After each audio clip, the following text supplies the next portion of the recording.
Bonsoir, messieurs et dames, merci d'être encore une fois des nôtres au JDS, journal du dimanche au soir. Rendez-vous qui est le vôtre, donc chaque dimanche, donc logiquement. Et aujourd'hui, l'actualité, elle est marquée par Yirgou. 2 années se sont écoulées après le drame qui a fait officiellement 49 morts. Quel regard sur l'évolution du dossier et l'impact sur le vivre ensemble, avec notre invité, le docteur Jacob Yarabatioula, enseignant-chercheur à l'université, professeur Joseph Kizerbo. Nous nous intéressons aussi à l'offre face au terrorisme, entre autres les volontaires pour la défense de la patrie VDP, instituée le mardi 21 janvier 2020, voilà donc 1 an. Et puis foncier urbain à Ouagadougou, une bombe à retardement, c'est une question, l'on note une fulgurance expansion, surtout en termes de superficie et de population. En attendant l'appurement du passif du foncier urbain, d'autres problèmes sont en train de se greffer.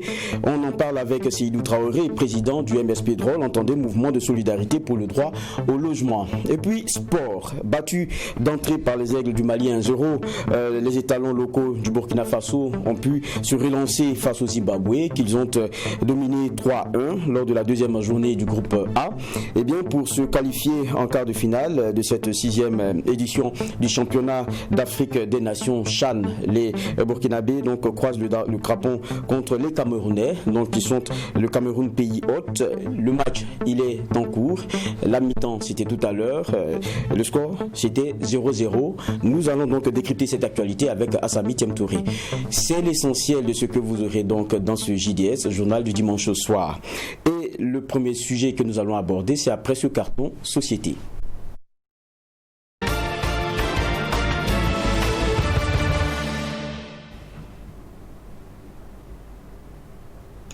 Nous le disions en titre, Yirgou, 49 morts selon le gouvernement, plus de 200 selon certaines organisations de la société civile. La fièvre autour de la formation du nouveau gouvernement a éclipsé ce triste anniversaire du drame de Yirgou.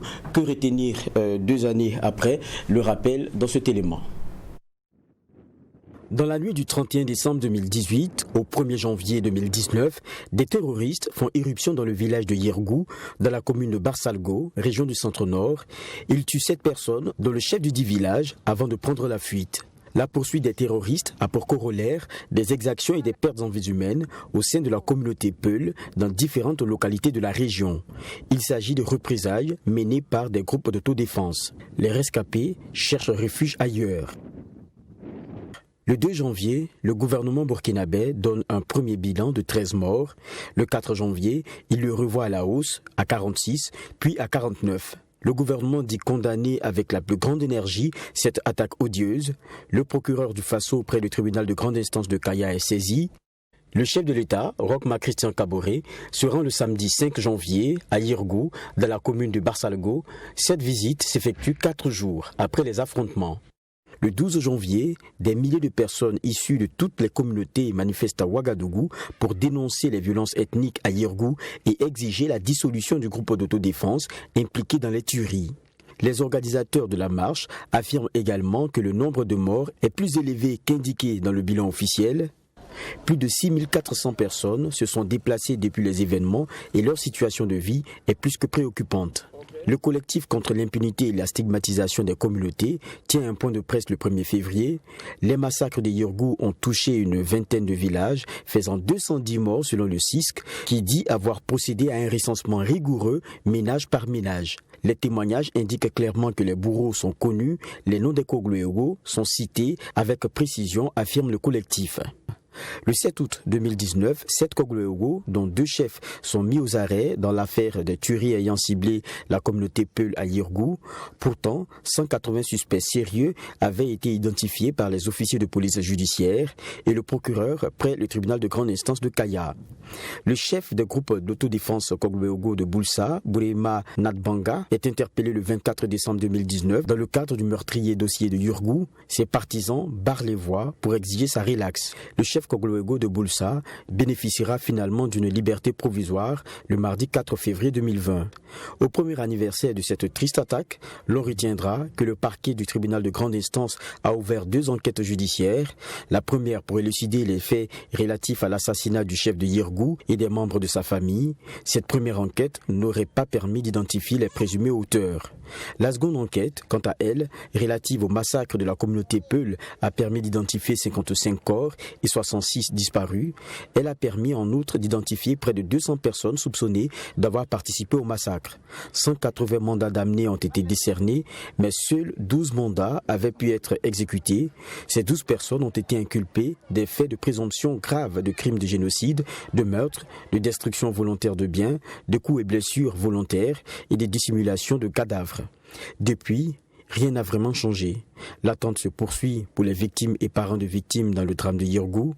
Si la réconciliation nationale est présentée comme un défi nouveau, elle remet au centre le rôle de la justice. L'enjeu du drame de Yirgou intervient dans ce contexte où la justice est encore attendue. Un rappel que nous permet notre partenaire Semfilm Association à travers ces belles images qui nous ont été partagées. Nous allons revenir sur ce plateau avec notre premier invité pour ce qui est de ce JDS, Journal Dimanche au soir. Il s'agit du docteur Jacob Yara. C'est vrai que quand on cherche sur les réseaux sociaux, c'est Yara d'abord, tout court.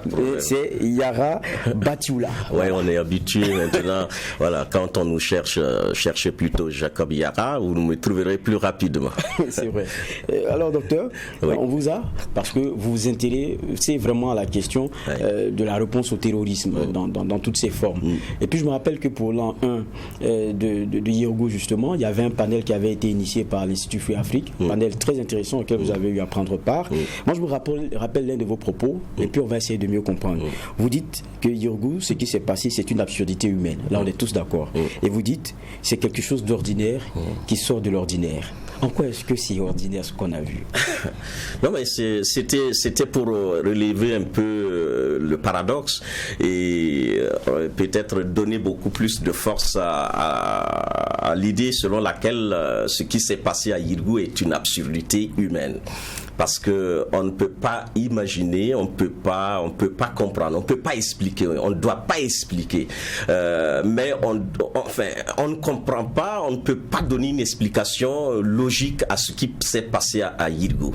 Donc c'est quelque chose d'ordinaire parce que ça fait partie donc de la vie en société, ça fait partie donc de l'instinct de survie, ça fait partie donc de ce qu'on a l'habitude donc de voir dans la constitution donc des sociétés, des groupes et des communautés caractérisées par régulièrement par des crises, régulièrement par donc des massacres, régulièrement par des choses inimaginables. Donc on est face à quelque chose d'ordinaire, voilà, qui se passe qui se passe peut-être un peu partout dans le monde et qui caractérise justement l'histoire donc des peuplements et de notre humanité, mais quelque chose quand même qui ne devait pas être peut-être servi à notre pays à cette époque bien donnée où tout le monde se bat pour justement apporter une réponse donc à ce terrorisme nouveau genre, et on se rend compte qu'on est en train donc de s'entretuer entre nous frères, entre nous burkinabés, alors que on pensait que on avait une affaire qui nous tombait justement donc des cieux, ou encore venant donc d'autres régions donc de la bande sahélo-sahélienne. Donc c'est ce paradoxe que je voudrais faire remarquer un peu à tous ceux qui étaient venus à ce panel que Free Afrique a bien voulu donc organiser. Et justement, tout n'est pas agité. Yirgou peut nous donner des enseignements. Si oui, lesquels? Moi, je pense que le premier enseignement de Yirgou, c'est de prendre conscience donc de ce que nous sommes capables en tant qu'être humain donc de poser comme acte, d'avoir comme attitude, d'avoir comme réaction, d'avoir comme réponse à un problème qui peut-être nous, entre griffes, nous dépasse. Comment nous réagissons, comment nous sommes éduqués pour réagir face à des questions aussi essentielles et qui touchent à des valeurs, par exemple la vie comme une valeur, la vie comme étant une donnée sacrée.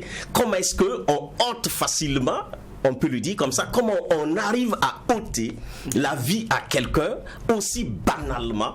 Et cette absurdité humaine, je pense que nous sommes en train donc de comprendre que l'homme est capable donc du bien et du mal, de se rappeler que l'homme est capable donc de tout ce qu'on peut imaginer comme désastre, mais il est aussi capable justement de construire la paix. Donc je pense que le premier enseignement, c'est de montrer jusqu'où nous sommes à des moments donnés, à des moments donnés considérés comme des animaux, voilà, qui manquent donc de retenue, qui manquent de caractère, qui manquent de patience, qui manquent aussi donc d'élévation. Donc comment est-ce que nous prenons conscience justement donc de ce phénomène? Donc ôter la vie à quelqu'un ne doit pas être banal, ne doit pas être banalisé. Je pense que cette prise de conscience s'est révélée justement dans les propos des uns et des autres et également dans l'organisation de la réponse donc de la société civile. Je pense que le deuxième enseignement, c'est du côté judiciaire. Donc on est face à une nouvelle donne. L'appareil judiciaire doit apprendre justement à traiter ces questions. Je pense qu'il y a eu aussi donc un enseignement au niveau donc de l'appareil judiciaire qui a lancé 2 types d'enquêtes et qui suit donc le dossier au jour le jour pour nous donner un peu de lumière, voire sinon toute la lumière sur ce qui s'est passé à Yirgou. Je pense que l'autre enseignement, c'est l'organisation de la société civile pour apporter justement une réponse plus ou moins définitive à cette question liée justement au vivre ensemble. Quand vous voyez un peu donc le collectif qui s'est mis en place pour dire non à la stigmatisation, non à bien d'autres mots qui minent justement ou qui perturbent ce qu'on pourrait appeler le vivre ensemble et la cohésion sociale, je pense que ça a sonné le tocsin par rapport justement à la nécessité de vivre ensemble et de gérer les questions donc de rapports intercommunautaires. Je pense également qu'on a pu quand même échapper à un phénomène qui pouvait être définitivement dangereux ou destructif pour notre pays, à savoir que, comme les terroristes ont activé un peu ce plan pour déstabiliser donc les bases de notre cohésion, on a su quand même un peu contenir donc ce phénomène avec l'apport de plusieurs acteurs tels que donc les dignitaires donc traditionnels. Donc, on voit le Dima donc de Boussouma qui est intervenu, beaucoup d'acteurs sont intervenus et on a su quand même contenir un peu donc ce phénomène. Il y a tellement d'enseignements, mais je pense que c'est venu nous apprendre que pour notre cohésion n'est pas aussi solide que ça et qu'il faut tous les jours veiller à sa solidité, renforcer les bases et apprendre à vivre ensemble sans aucune forme de stigmatisation. Voilà, je pense. Donc, vous lâchez d'ailleurs le mot, oui. Stigmatisation. Oui. On a vu le reportage tout à l'heure. Ce qui ressort, c'est à l'endroit d'un peuple, c'est à l'endroit d'une ethnie. Oui. Est-ce que, parce que je rappelle que vous êtes chercheur, est-ce que même vous, chercheurs, dans votre domaine, vous n'êtes pas mal à l'aise? Est-ce que c'est pas un peu tabou ce sujet-là, aujourd'hui, qui ressort avec Yirgou? Non, je pense que la question aussi, la façon dont les acteurs ont aussi considéré ou on les approches des acteurs aussi biaisait un peu le caractère objectif donc de la démarche, mais quand cela ne tienne, on voit que c'est une forme de réaction. Encore, c'est une forme de réaction. Il faut traiter les questions de façon froide, faire en sorte que les questions qui sont dites tabous, qu'on trouve un peu qu'est-ce qui fait que aussi longtemps on est en train de taire ce qu'on sait. Pourquoi on n'a pas la possibilité donc de dire les choses? Est-ce que c'est en lien avec donc nos représentations sociales, avec donc notre éducation, avec des formes de culture? Est-ce que c'est parce qu'on n'a pas le courage politique? Est-ce que c'est parce qu'on n'a pas justement les outils pour aborder justement ces questions assez difficiles, assez sensibles? Il en est de même pour les questions religieuses. Voilà, ce sont autant de questions qu'on refuse justement d'aborder aujourd'hui, mais qui vont s'imposer demain si on ne s'y prépare pas de façon conséquente. Parlons justement de la justice et de sa contribution. On faisait un peu le bilan des personnes qui ont été arrêtées. Il y a eu 2 qui ont été mises en liberté provisoire. Il y a eu clairement une pression derrière. Il y a le nom Koglo-Yogo. Ça pèse quand même quand on va dans certaines zones, avec les pressions que cela valent. Mais est-ce qu'aujourd'hui on a une justice qui a vraiment les coups des franches? Et puis quel est vraiment son rôle pour qu'on puisse parvenir à se vivre ensemble dont vous parlez? Je pense que la justice, il faut qu'on soit patient, mais aussi tolérant par rapport donc au travail de la justice qui manipule désormais un objet qui n'est pas courant. Voilà. Donc je pense que l'infrastructure ou l'environnement juridique s'est bien amélioré. Ça donne donc des outils et des éléments donc à tous ceux qui sont acteurs donc de la justice, donc de s'approprier certaines questions qui sont assez complexes et nouveaux pour notre pays. Je pense que la contribution de la justice va être déterminante quand elle parviendra à situer donc les auteurs, à situer donc les responsabilités et donner une base à toute forme de réconciliation pour que les gens puissent avoir un apaisement. Si vous vous rappelez, il y a eu un élément qui est passé à la radio nationale, je pense que c'est du journaliste Gaëtan Segda, c'est un élément qui fait froid. Ça veut dire que quand vous écoutez cet élément audio, vous vous rendez compte que ceux qui ont été brimés, ceux qui ont été touchés par donc le phénomène ne sont pas prêts tout de suite à faire la paix. Donc ils sont meurtris et vous sentez un peu encore vivace un peu donc c'est la haine. La haine est là et c'est pas réglé. Les gens se taisent très souvent. On pense que c'est fini, alors que c'est pas fini. On se tait, mais pas parce qu'on a oublié. Donc la justice devrait, si elle continue comme cela et à situer donc ça donne justement à tout le monde de considérer que dans ce pays, on ne peut pas se lever et tuer n'importe qui et n'importe comment. Ça donnera l'impression que la vie est sacrée. Ça donnera l'impression également que la justice est pour tout le monde et que nous sommes tous burkinabés, tous égaux devant la loi. Donc il faut faire sérieusement ce travail, donner les conclusions donc des enquêtes et également juger, condamner, réparer donc ceux qui sont victimes donc de ces exactions et faire en sorte que on parvienne maintenant avec d'autres types de mécanismes qui sont propres à notre société, maintenant apaiser les cœurs et reconstruire donc le vivre ensemble. Dernière question, puisqu'on parlait de Yirgou, on va continuer sur d'autres questions. La question de la réconciliation. Voilà un vaste chantier. Voilà ce qui est mis sur la table, ce qui est mis aux mains d'un ministère plein qui a été désigné et tout. Mais quand on écoute beaucoup de Burkinabés, on a l'impression que c'est d'abord politique. C'est bien votre pensée? Bon, là tu me coinces. Mais bonne chance à ce ministère et à son représentant. En tout cas, tout le monde aspire, il me semble. Bon, vous savez, il y a des moments où on perçoit certains phénomènes de façon peut-être beaucoup plus exagérée. En fait, la réalité sociale, la réalité sociologique, voilà, c'est deux notions différentes, parce que la réalité sociale, c'est ce que tout le monde peut justement percevoir, mais est-ce que c'est là la réalité? Bon, je pense que ce ministère va certainement se baser sur des études qu'on peut bien mener pour savoir jusqu'où les gens aspirent à cette réconciliation et c'est sur quel aspect justement on veut la réconciliation. Nous, les gens qui parlent de cette réconciliation sont-elles donc d'une certaine classe, la classe politique, parce que là ils se sont fait beaucoup de tort. Je pense qu'ils ont beaucoup à se dire, surtout la classe politique, avec la société et le citoyen lambda. Qu'est-ce qu'on doit se dire? Qu'est-ce que les gens doivent percevoir? En fait, la réconciliation entre donc ceux qui gèrent l'État ou les choses donc du pays avec donc le peuple, c'est justement prouver qu'on est là pour travailler pour le peuple. C'est montrer justement une bonne gouvernance. Donc c'est de dire que nous n'avons pas toujours été des gens qui ont bien géré le pays. Nous demandons pardon. Ça peut être un aspect qui peut effectivement réconcilier tous ceux qui ne se sentent pas concernés par cette dimension de réconciliation qui est mise en œuvre actuellement. Mais à mon avis, la réconciliation pour tout un pays, ça ne fait pas du mal, ça ne fait pas pas du tort. Avoir donc des moments aussi solennels, sérieux, bien pensés, pour justement dire il faut qu'on aille ensemble, parce que pour un pays où les fils et les filles sont dispersés dans leur opinion, dans leurs actions, dans leur façon de sentir, de penser et d'agir, on ne va nulle part se dire cette vérité et se mettre ensemble pour trouver justement les créneaux qui nous donnent une sorte de synergie. Je pense que ça ne fait jamais du tort à un pays qui veut se construire.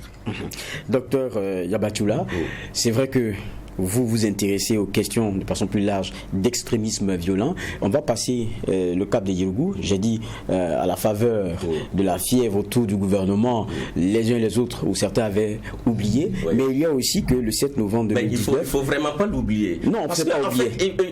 En fait, il faut travailler, il faut être vigilant pour que Yirgou ne se répète pas. Je te rappelle que j'avais dit, travaillons pour que Yirgou 2, Yirgou 3 ne se répète pas.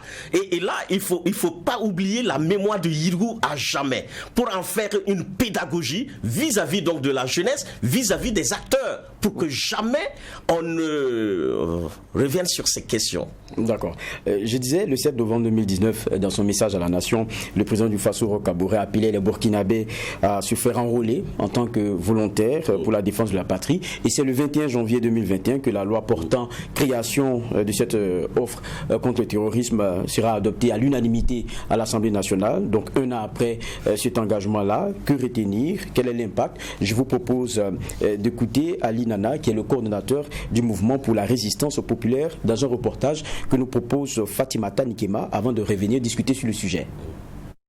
Le mardi 21 janvier 2020, les députés de la 7e législature burkinabé adoptaient à l'unanimité la loi portant institution des VDP, volontaires pour la défense de la patrie. C'est une loi de 5 chapitres et 23 articles comportant des dispositions générales, des droits, des obligations et de la perte de la qualité du titre de VDP. Un an après sa mise en application, le coordonnateur de la structure regroupant les VDP, le mouvement pour la résistance populaire, se dit satisfait de leur contribution dans la lutte contre le terrorisme au Burkina Faso.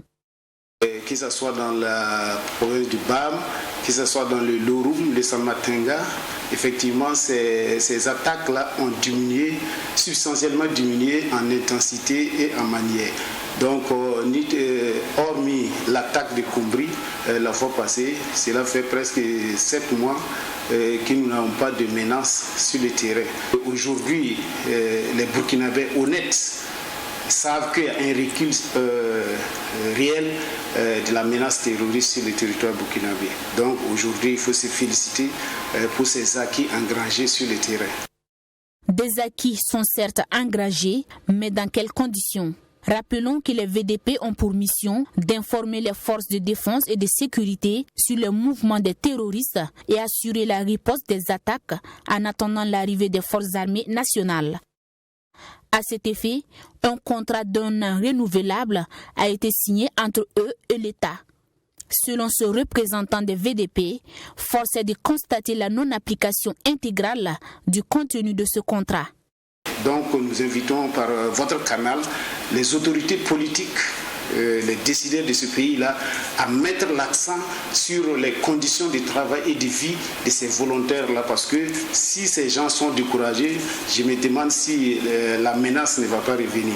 Aujourd'hui, n'eût été la détermination des villages et des provinces qui, de façon individuelle ou collective, apportent des renforts ou des dons à ces volontaires-là pour les permettre effectivement d'accomplir vaillamment leur mission patriotique. Animés de patriotisme et malgré les difficultés du terrain et le manque de moyens, ces personnes engagées pour la défense de la nation marquent d'une pierre blanche leur contribution dans la quête de la stabilité selon le coordonnateur de leur mouvement et souvent au prix de leur vie. Un VDP aujourd'hui qui est blessé ou qui est décédé, pour que sa famille bénéficie effectivement de ce qui est prévu dans la loi, ça prend plus de temps, si bien qu'à un certain moment les gens jugent nécessaire même de ne pas poursuivre et de mettre ça sous le compte de la détermination et de l'encouragement pour le reste de la troupe qui reste. Si rien n'est fait pour apporter une réponse favorable à toutes ces difficultés énumérées plus haut, le découragement et l'envie d'abandonner risquent de gagner les cœurs des VDP, prévient Ali Nana. C'est toute la problématique, raison pour laquelle nous invitons nos autorités, les décideurs militaires, politiques, effectivement à revoir les conditions de travail de ces volontaires-là. Parce qu'effectivement, ce qui fait la force de ces volontaires-là, c'est leur détermination, c'est leur volonté, c'est leur engagement patriotique pour défendre, pour sécuriser ce pays-là. Autrement, si c'était une question de moyens, c'était sûr qu'il y a longtemps, beaucoup avaient abandonné. Une chose est certaine aujourd'hui, les attaques terroristes ont connu un net recul comparativement à l'année 2019. Une victoire d'étape à mettre à l'actif des FDS, mais aussi des VDP, selon le coordonnateur du mouvement pour la résistance populaire. Toujours selon lui, le recul des attaques terroristes est aussi dû à la volonté des Burkinabés qui avaient été montés contre leurs frères de revenir dans la République. Certains, selon ses dires, veulent même rejoindre le rang des VDP. Dans cette démarche, ils ne sont d'ailleurs pas seuls. Des femmes sont également animées de cette envie. Quant à cette possibilité de voir les femmes rejoindre les rangs des VDP, seul le ministère de la Défense pourrait en décider, car les VDP sont sous sa tutelle, a-t-il ajouté. Nous revenons donc sur ce plateau avec ce point que nous proposait Ali Nana, coordonnateur du mouvement pour la résistance populaire sur la question des VDP. Assez intéressant. Nous sommes toujours avec Dr Jacob Yarabatiola, enseignant-chercheur, je le disais, à l'université professeur Joseph Kizerbo. C'est très intéressant. Mais moi, la première question, c'est que le phénomène du terrorisme, pour ce qui est de la bande sahélo-sahélienne, on sait qu'elle préoccupe beaucoup les chercheurs. Mais le problème, c'est que c'est souvent dans des projets occidentaux, contrairement à nos universitaires. Vous êtes un chercheur, pourquoi cet état de fait? Non, en fait, non, vous posez là un problème structurel qui ne date pas d'aujourd'hui, qui est donc la place donc de la recherche dans nos politiques. Voilà, quel est le coût donc de la recherche, quelle est donc la valeur de la recherche, comment donc les politiques perçoivent justement la recherche. Je pense qu'on ne cessera de dire que la connaissance précède justement donc l'action et que avoir des études pointues qui donnent justement de la connaissance et de l'orientation, on peut effectivement construire ce qu'on pourrait appeler des politiques appropriées. Donc, vous voyez, l'essentiel donc des connaissances, si vous fouillez par rapport à ce nouveau phénomène de l'extrémisme violent, du terrorisme, l'essentiel donc des connaissances sont dans les ambassades, sont justement dans les représentations diplomatiques, parce que très vite ces acteurs ont compris que la connaissance justement peut changer la donne et ils ont financé. Et la plupart donc de ces travaux, c'est nous les chercheurs et bien d'autres acteurs qui les réalisons pour donc ces représentations diplomatiques. Donc très souvent on fait le travail, mais au compte donc de certains acteurs, des ONG et également donc des représentations diplomatiques. Donc ce n'est pas que nous ne pouvons pas faire le travail, mais c'est le rapport de la recherche donc à ce que la recherche peut apporter à la société qui n'est pas toujours bien perçu. Nous avons pensé que une étude nationale financée par donc l'État burkinabé sur le phénomène de l'extrémisme violent et également sur le phénomène de la radicalisation qui touche la jeunesse aujourd'hui devait être financée sans problème. Mais quand vous allez avec un projet de quelques milliards pour justement mener une étude, on va vous dire mais les gens manquent d'eau à boire, les gens manquent donc de soins, il y a donc le Covid-19 qui fatigue les gens. Donc les priorités sont tout de suite dessinées contre justement les actes donc de recherche. Et ça c'est un peu dommage. Donc ce que vous me dites, c'est que si l'État burkinabé reconsidère la recherche comme étant donc primordiale, comme étant essentielle, l'État devrait pouvoir mettre les moyens pour justement produire la connaissance, pour que la connaissance puisse instruire les politiques et que les politiques puissent apporter justement des réponses concrètes justement à la souffrance des gens. Mais en attendant, il y a eu cette offre beaucoup disent alternative, mais en tous les cas, elle vient construire et se greffer à celle du militaire qui est déjà là, c'est celle des volontaires. On a entendu tout à l'heure Aline Nana qui faisait le point pour le 1 an. Oui. Vous, quel regard vous jetez déjà sur cette donne-là? Non, je pense que d'abord c'est une réponse des fils et des filles du Burkina à l'appel du président du Faso qui se sent justement coincé, disons ça comme ça, à un moment donné de la vie donc de notre nation, de dire écoutez, l'affaire est lourde, apportez-nous donc du soutien. Et je pense que répondre à un appel, c'est déjà faire preuve donc de citoyenneté avancée. Et je pense que ça c'est intéressant de voir qu'on puisse répondre à un appel parce que c'est un besoin, c'est un problème qui nous préoccupe.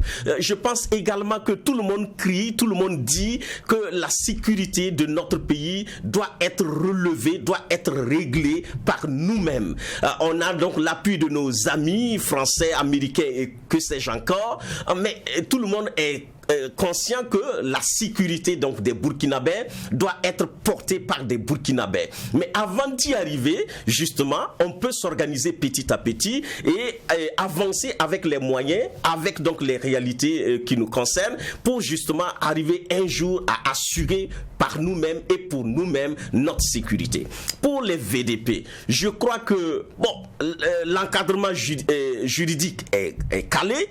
Il faut veiller à ce que régulièrement on regarde dans ce qu'on a disposé, est-ce que c'est ce qui se passe sur le terrain, et recadrer les choses chaque fois qu'il y a des dérapages. Ça c'est un aspect. Il faut un système justement de suivi et d'évaluation donc de ce cadre juridique pour que l'on s'assure que l'action menée sur le terrain correspond donc au cadre juridique qu'on a dessiné. Si on se laisse distraire par justement les résultats, on peut à un moment dire on a des résultats, mais on a un frein au cadre juridique et avoir des problèmes. L'autre aspect que je peux considérer donc dans cette affaire donc des VDP, c'est que sur le terrain, ils ont des résultats. Mais à quel prix? Donc il faut travailler à ce que chacun joue son rôle. Je pense que c'était un rôle de renseignement, un rôle de contenir justement une attaque en attendant donc les renforts ou l'arrivée donc des spécialistes donc de la sécurité ou donc de la défense. Je pense qu'il faut continuer à faire en sorte que ça soit ainsi pour qu'on n'arrive pas à un moment donné où les VDP sont en train justement de se substituer justement à notre armée ou bien à toutes nos forces de défense et de sécurité, parce qu'en appelant personne ne vient ou bien vient tard, ou en appelant les gens arrivent avec donc des moyens dérisoires. Il faut continuer à regarder un peu la dynamique donc de ce groupe là ou de ces groupes là pour justement faire en sorte que les acteurs recrutés ou bien ces VDP ne soient pas un problème demain pour la société burkinabé. Je veux dire, si je sais manipuler ou bien manier l'arme, c'est contre des ennemis. Il faut que ça soit clair qu'aucune arme que j'utilise pour donc la défense de la patrie ne pourrait en aucun cas et en aucune manière un jour se retourner contre mon frère ou ma soeur burkinabé. Il faut que on forme les gens, qu'on travaille leur mentalité de sorte à ce que même si un groupe terroriste vient proposer une offre assez alléchante à coups de millions pour te récupérer dans leur groupe, que tu puisses dire non, je me suis engagé pour défendre ma patrie, c'est pas pour des questions d'argent que je le suis. Mais quand on écoute Monsieur Nana, on peut se dire que bon, ces jeunes qui n'avaient pas d'emploi et qui se sont engagés pour la patrie, s'ils sont atteints par le découragement et qu'ils ont une offre supérieure, si on ne travaille pas leur mental, on pourrait donc se retrouver avec une bombe contre donc le pays. Donc il faut veiller sur l'encadrement et la formation de ces VDP, faire en sorte qu'ils soient suffisamment patriotes, qu'ils aient le pays dans leur cœur, qu'ils aient le pays comme motif ou motivation et qu'ils puissent donner jusqu'à leur sang pour donc ce pays. Ça, c'est quelque chose qu'il faut construire et il faut le faire maintenant. Il ne faut pas le faire après. C'est urgent de regarder ces acteurs, de travailler à connaître leur psychologie, leur engagement, leur motivation profonde zones et traiter ça, s'ils ont des motivations que pécuniaires, qu'on puisse régler ça pour leur donner un sens à leur engagement. Et je crois que c'est à ce prix-là qu'on va être donc tranquille quant à ces VDP qui sont de plus en plus nombreux et qui demandent qu'à défendre donc la patrie. Merci bien, docteur Jacob Yarabatula, d'être passé sur ce plateau. Ça a été un plaisir de vous écouter. C'est moi qui vous remercie, Geoffroy. Je rappelle que vous êtes enseignant-chercheur à l'université, professeur Joseph Kizerbo. On va continuer plutôt ce journal du dimanche soir avec une autre rubrique. On va parler de pression démographique et d'offres en matière de logement. Et c'est après ce carton.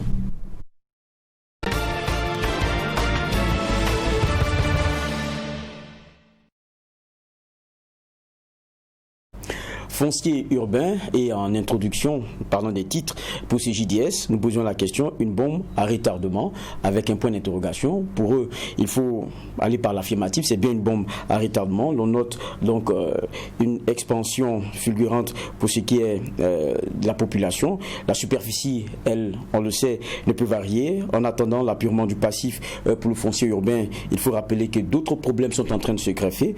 Et le point a été fait notamment sur cette pression concernant le foncier, et c'est dans ce reportage. Qualifié de bombe à retardement à cause des nombreux événements malheureux qu'il a provoqués au Burkina, la question du foncier demeure en boulet que traîne le gouvernement. Ces dernières années, les opérations foncières et immobilières ont connu aussi bien une évolution importante et des problèmes majeurs au Burkina Faso, avec des implications économiques, fiscales et sociales. Malgré la création du guichet unique du foncier, qui a certes facilité et simplifié les formalités domaniales et foncières, le climat des affaires est resté tendu dans le domaine du foncier. Selon des experts du domaine, les bras de fer que l'on observe le plus souvent entre les autochtones et les migrants et l'urbanisation galopante sont des facteurs de risques sociaux. À en croire ces derniers, les populations citadines sont passées de 1,2 million en 1990 à 5,7 millions en 2016, ce qui provoque une pression croissante sur les terres rurales en périphérie des villes et une spéculation foncière active. Depuis la réforme foncière de 2009 et 2012, qui consacre le retour de l'appartenance de la terre aux propriétaires terriens, une nouvelle forme de surenchère foncière a été observée avec les nouveaux promoteurs immobiliers. On assiste à la transformation des vastes superficies agraires en valeur marchande. Les promoteurs n'ayant pour but principal que le lucratif, le citoyen lambda se trouve ainsi à la fois confronté à une mauvaise politique d'urbanisation. Difficile pour lui d'être facilement attributaire de parcelles. Pire, la surenchère foncière avec l'envolée des prix du mètre carré qui échappe au contrôle de l'État vient annihiler tout espoir d'acquérir un logement décent. Les investigations conduites par la commission d'enquête parlementaire en septembre 2016 ont relevé de nombreuses irrégularités et entorses à la réglementation dans la conduite des lotissements. Ainsi, la commission a pu relever que plus de 105 408 parcelles ont été irrégulièrement attribuées ou illégalement occupées. La commission a en outre noté la forte ingérence du politique dans la gestion du foncier. Le 25 octobre 2018, le Conseil des ministres a adopté un décret portant levée de suspension partielle des opérations de lotissement et de restructuration alors décidées par les autorités de la transition.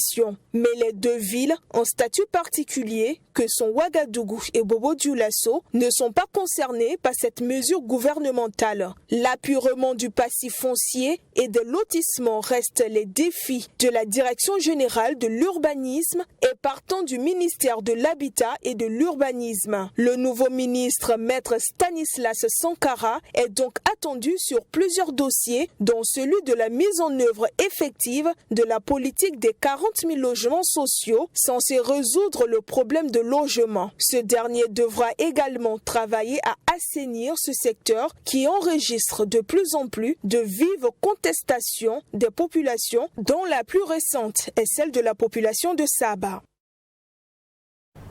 c'est peu que de le dire sur la question du foncier, d'énormes difficultés, que ce soit foncier urbain ou foncier rural.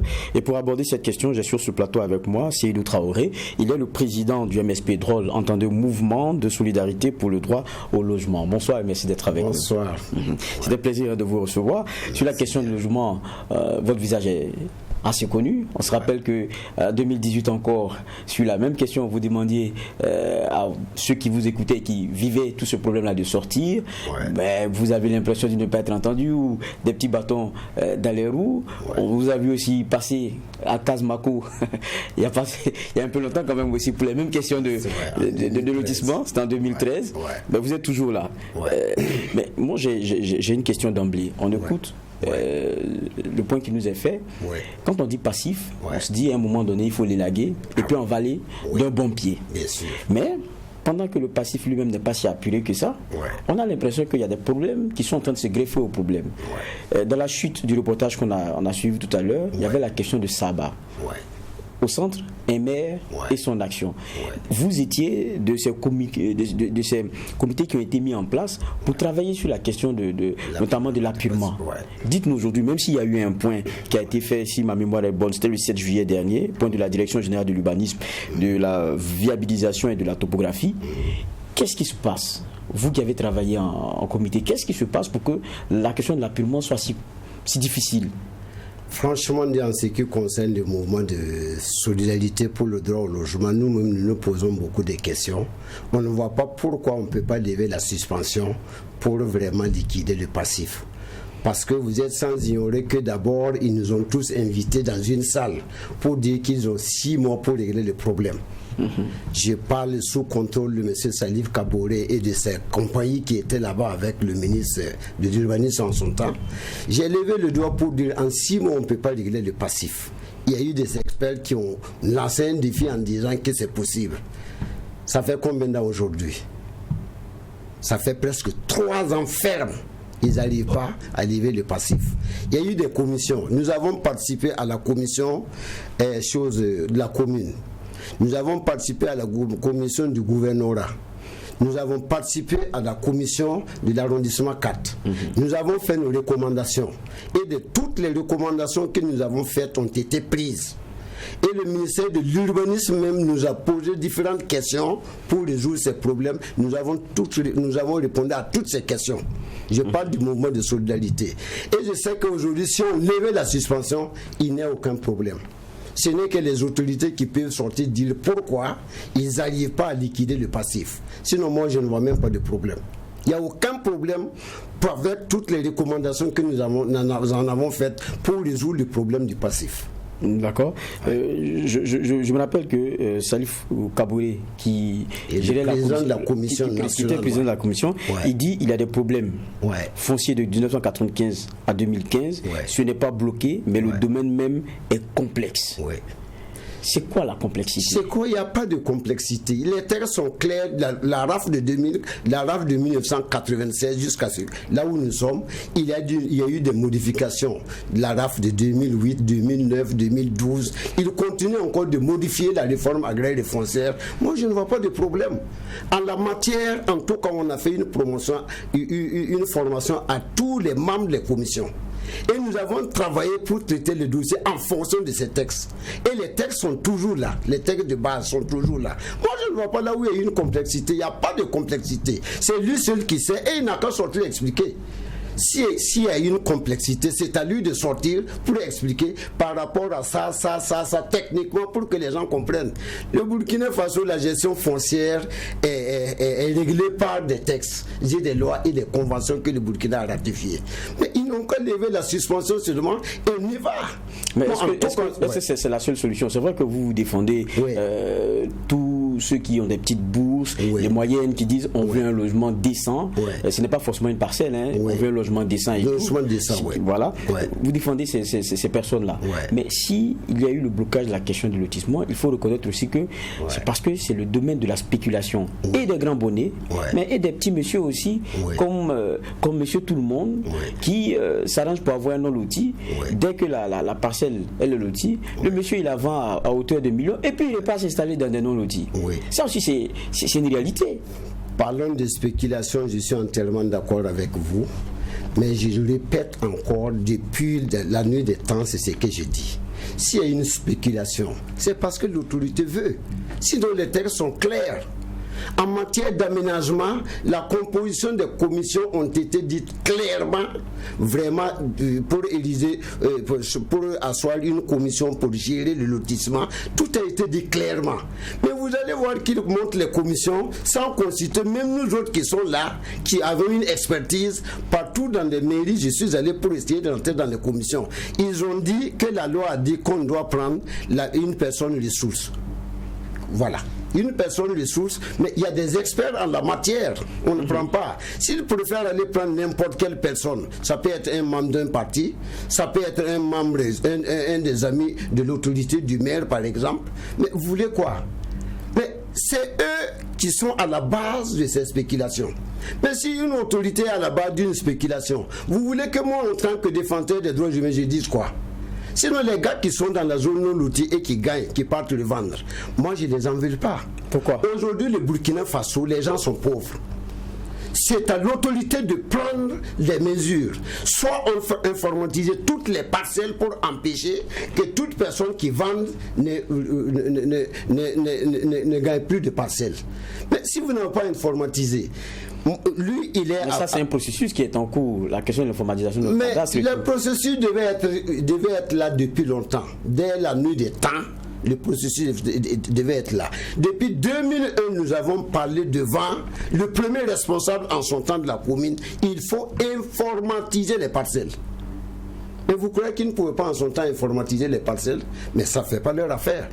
Donc aujourd'hui, parlons de spéculation. Que quelqu'un ne me jette pas vraiment la balle en me disant qu'il faut reconnaître que ceux qui sont dans les zones non loties gagnent ici, ils partent vendre. Ça, c'est pas de mon ressort en tant que défenseur des droits humains.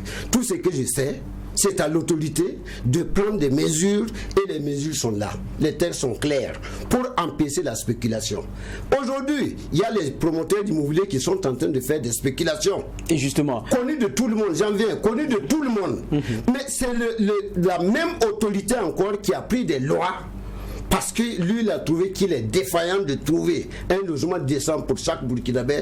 Il a dit à ceux qui ont les moyens de venir aménager et puis construire des logements sociaux pour les gens. C'est des textes qui permettent à ces promoteurs de venir aménager. Il y a 30% de leur aménagement qui doivent en tout cas construire des logements sociaux pour donner vraiment aux populations lambda. Si ce n'est pas fait, c'est à qui vous devez jeter la faute. Mais c'est à l'autorité. La loi, c'est qui? C'est à l'autorité. C'est l'autorité qui élabore ces textes, qui va, le député vote les textes. À ce niveau, il ne peut pas du tout accuser quelqu'un à ce niveau. Moi, je n'accuse que l'autorité. Les textes sont clairs là-dessus. Et c'est vrai que lors du point de presse du 7 juillet dernier, il y avait été promis la question de la phase pilote pour la généralisation d'une opération sur la question des viabilisations et autres, mais il parle d'une initiative de restructuration des zones non loties qui était toujours en cours. Vous avez travaillé aux commissions, dans ces commissions-là. Ouais. De quoi il retourne? En ce qui concerne la restructuration, aucune autorité ne nous a impliqués dedans. Mais lorsque nous avons appris par la loi les choses de construction, du code de construction, qu'au lieu d'aller déguerpir les zones non loties, il y a une structuration. Nous avons salué. Parce que nous avons passé tout le temps à participer à des rencontres avec les autorités en attirant leur attention qu'aujourd'hui, aller déguerpir les habitats spontanés est illégal. Parce que le Burkina a ratifié des conventions. Nous l'avons dit plusieurs fois. Il y a eu une rencontre où la première autorité de la commune de Ouagadougou a voulu dire à Ouaga 2000 qu'effectivement on va aller déguerpir. Ça c'est en 2013. À une rencontre à Ouaga 2000. Nous avons levé le doigt pour dire que nous sommes contre parce que vous avez ratifié des conventions. Même le premier responsable de l'ONU Habitat a levé son doigt pour dire à l'autorité de faire attention parce que effectivement vous ne pouvez pas les déguerpir parce que vous avez ratifié des conventions. Nous sommes contents qu'il y ait une restructuration. Les gars de la zone non lotie ne sont pas contre la restructuration. Qu'est-ce qu'ils attendent pour aller restructurer? Ce qu'ils ont dans la tête, c'est aller casser et puis poursuivre la spéculation. Ça aussi, il faut que vous, les journalistes, vous ouvrez les yeux pour savoir qu'en tout cas, c'est levé aujourd'hui à aller déguerpir des êtres humains qui ne cherchent qu'à avoir une petite terre pour construire son logement et puis dormir. C'est pas une parcelle que les gens attendent maintenant même. Dans la zone non lotie, ils veulent que vous venez mettre vraiment les voies, mettre les caniveaux, mettre des infrastructures qui permettront d'aller se soigner, d'aller à l'école, leurs enfants, etc., etc. Ils se contenteront. Nous, oui, mais construire des voies, ça ne se fait pas sans déguerpir. Sinon, comment vous le faites? Non, voilà, construire des voies, tout cela qu'on va déguerpir, on est l'essence et on est les cases dans d'autres parcelles. Ah oui, mais ça se fait. Au lieu de déguerpir tout le gens et puis réaménager et refaire la spéculation. Dernière question, parce qu'on est vraiment pris par le temps. Oui. Est-ce que vous pensez qu'on va sortir très bientôt de tout cela? Parce que quand on a écouté les reportages, ça ne date pas d'aujourd'hui, les problèmes qu'on a eu. On a vu notre Assemblée nationale qui à un moment donné, c'était en 2016, a fait un bon travail. Tout le monde a dit, oh, donc c'est comme ça au Burkina. On s'est dit, bon, il y a un début de solution qui va venir. Mais Dieu merci, celui qui vient au ministère de l'Habitat, il vient bien de cette Assemblée nationale. Et puis, ces questions-là lui tenaient à cœur. Vous avez confiance que ça pourra changer? En tout cas, moi, en ce qui me concerne, connaissant celui qui a occupé le poste aujourd'hui, je peux dire que c'est un ancien camarade au temps où j'étais dans les partis syndicalistes. Je ne le suis plus, je suis un défenseur des droits humains. Je le connais très bien. Et c'est un monsieur que j'admire beaucoup. Surtout sur son courage vraiment à foncer avec l'idéal Thomas Sankara. Effectivement, il est conscient que les populations de la zone non lotie l'attendent lui-même, puisque c'est là-bas qu'il est allé battre campagne. Et il est conscient effectivement que ces gens-là sont marginalisés. Encore, c'est un juriste.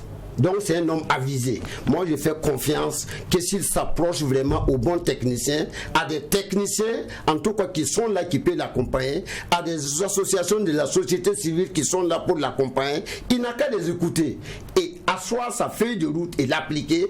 Moi je fais confiance que c'est un monsieur en tout cas qui va trouver une solution. À moins parce que les hommes politiques j'ai peur d'eux. Voilà. Ok, c'est ça les derniers mots de Seydou Traoré pour ce qui est de ce JDS d'aujourd'hui. Je rappelle que vous êtes le président du mouvement de solidarité pour le droit au logement. On va nous marquer une petite halte avec une journée internationale qui est aujourd'hui même, journée internationale de l'éducation, et c'est Serge Bado qui nous propose justement cet élément relativement à cette actualité. Depuis 2016, le Burkina Faso vit une situation sécuritaire difficile qui touche toutes les couches sociales. Le système éducatif en particulier est le plus touché entre enlèvement, assassinat et fermeture des écoles. C'est environ 2398 écoles qui sont fermées. Dans un tel contexte, les droits à l'éducation, à la protection et à la participation sont mis à mal et nécessitent des actions urgentes, adéquates, concertées et coordonnées. En mars 2020, avec l'apparition de la pandémie à coronavirus au Burkina Faso, le gouvernement a pris la pleine mesure de la fermeture des salles de classe afin d'éviter la propagation du virus en milieu scolaire. Si d'énormes efforts sont consentis par le gouvernement, force est de constater que beaucoup reste à faire. Les besoins en éducation sont très importants dans les 6 régions les plus touchées par l'insécurité. 56% des enfants de 3 à 17 ans ne sont pas scolarisés, ce qui expose davantage à des risques tels que l'exploitation, le mariage forcé ou l'enrôlement dans les groupes armés. En mai 2006, le Burkina Faso a procédé à une réforme de son système éducatif, la 5e après celle de 1962. Il a proposé une nouvelle structuration du système éducatif, l'obligation scolaire pour les enfants de 6 à 16 ans, la gratuité de l'enseignement de base et la généralisation du système LMD. Au jour d'aujourd'hui, les défis à relever dans le système éducatif au Burkina restent encore nombreux et deviennent de plus en plus complexes avec la crise sécuritaire. Le plan d'urgence pour l'éducation au Burkina 2020-2021 a été adopté afin d'améliorer l'apprentissage et la résilience des enfants en âge de scolarisation touchés par la crise scolaire et sanitaire. Et cela grâce à un accès équitable à une éducation de qualité dans des espaces d'apprentissage inclusifs et protecteurs. Comme le disait Nelson Mandela, l'éducation est un droit humain et l'arme la plus puissante pour changer le monde. Et d'ailleurs, le match que nous attendions vient de s'achever et c'est après ce carton que nous allons parler sport.